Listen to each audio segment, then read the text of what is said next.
आणि मला लागली भूक. सगळ्यात पहिले ठरवलं आम्ही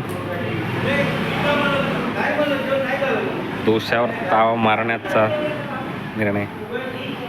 छान ही मेकिंग आहे डोश्याची, सुंदर अशी ऑर्डर दिली आम्ही. सोनवणे सर आणि गायकवाड सर. काय सांगलं?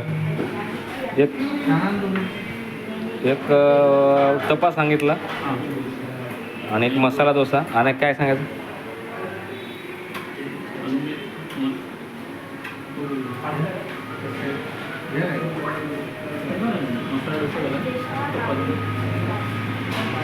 आणि हे आहे रेस्टॉरंट छान.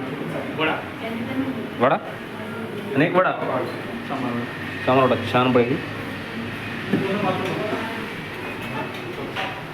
येईल मग मजा. हाय गाईज, परत एकदा स्वागत करतोय. सगळ्यात मोठं कृष्णम हॉटेल पांढरकवड्यामध्ये एकदा भेट द्या. आणि तुम्ही पाहू शकता सगळ्यात महत्त्वाचं गायकवाड सरांना सगळ्यात मोठा ताव मारला त्यांनी डोश्यावर. आणि दुसरी गोष्ट म्हणजे आमचे अनिल सोनवणे सर यांचा फेवरेट दिसतो मला उत्तप्पा. आता मला फक्त एकच मिळालं, मेंदू वडा. सो फायनली छान हॉटेल आहे, एकदा अवश्य भेट द्या. सगळ्यात महत्त्वाचं म्हणजे गिड्डेवार भवनच्या समोरच त्यांचं लोकेशन आहे. तर नक्की एकदा या. कृष्णम रेस्टॉरंट म्हणून आहे, त्याच्यामध्ये तुम्हाला मसाला डोसा, उपमा, उत्तप्पा असेल, पावभाजी असेल, सांबार वडा असेल, उत्कृष्ट अशी तिथे आणि चवदार मिळेल. तर एकदा अवश्य भेट द्या. So thank you so much. मात्र चॅनलला लाईक आणि सबस्क्राईब करायला विसरू नका. थँक्यू.